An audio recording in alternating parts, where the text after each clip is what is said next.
Welcome back to another video. I know I've been saying for a long time now that we're going to get the Focus ST mapped. I promise I do have the last part in the garage ready to fit, but for now we have a bit of a problem. So the other week I was under the car just having a nose around and I looked up at the turbo and saw that one of the stop bolts had wound itself out by about that much. Now this is quite a known issue. Once they are loosened from factory, they are known to come back out again, but I was a bit naive and thought, if I do them up tight enough, I'll be fine. But clearly I've fallen victim to them. So with a big shout out to BD Performance, they have sent me out a downpipe locking bolt kit. So we'll get the stock ones out and replace them with these. So the first thing to do then is just get the front end of the car up in the air.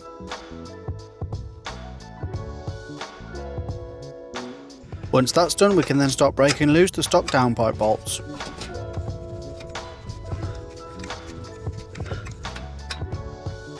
I made sure to break them all loose first before replacing them with the new ones.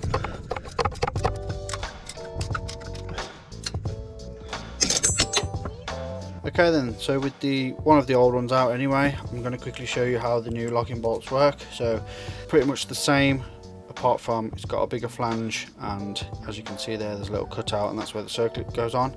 And these are the washers that are designed to go on there, and as you can see they can't spin on the bolt head. So what happens is bolts on just as normal onto the downpipe, and if everyone remembers, lefty loosey righty tighty, so the bolt has to turn left in order to come loose.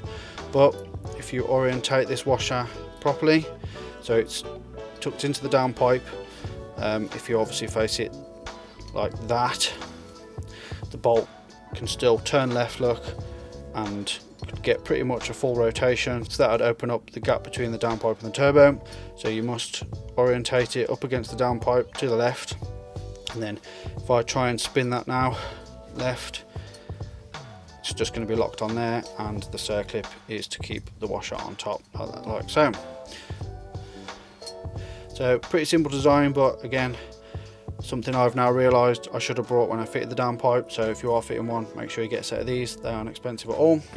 Again, a huge shout out to BD Performance for supplying those. They have also supplied the next part, if you can tell what the box is, that we need before mapping, so thank you very much to guys at BD. I will have the link to their website in the description box, so make sure you check them out. They're a great bunch of guys, they know their stuff, they have a huge range of things for all Fords, Focuses, Fiestas, the lot. They also do VAG stuff too if you're into that, so make sure you check those guys out. Thanks again, BD. So back under the car then, we can start screwing in the first locking bolt. I did apply a small amount of copper grease to each bolt just to make sure they don't seize into the turbo like the factory ones do. I then moved on to the lower one, just a simple 1 out 1 in job.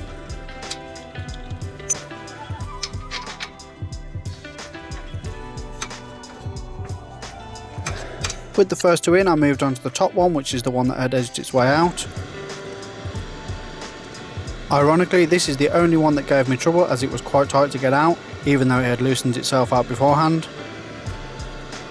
Nothing a bit of heat and WD-40 couldn't fix though.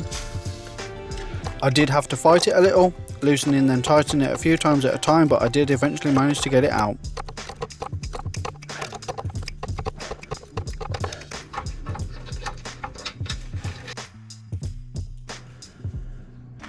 The new locking bolt can then go in its place and all three can be tightened down.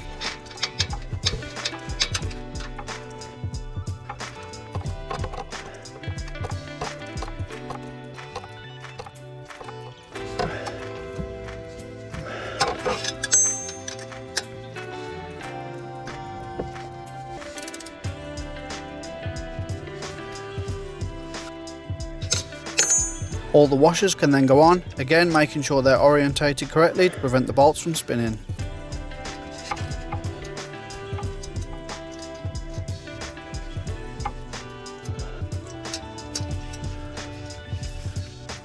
The circlips are next. These are a bit difficult to get on just due to the location and not having much room. With this lower one I managed to get it in place by hand and then tap it fully on with a hammer.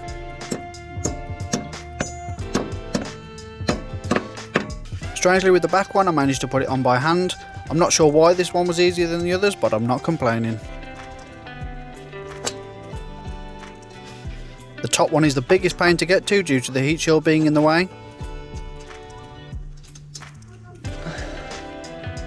What I ended up doing was feeding a long pry bar over the subframe, then giving it a tap with a hammer.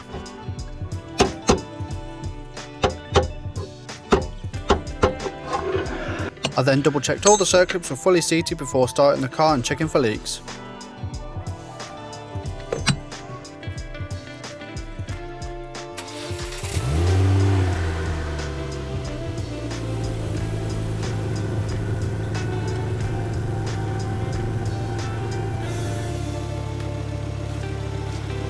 And I thought I'd give it a few cheeky revs while I was there.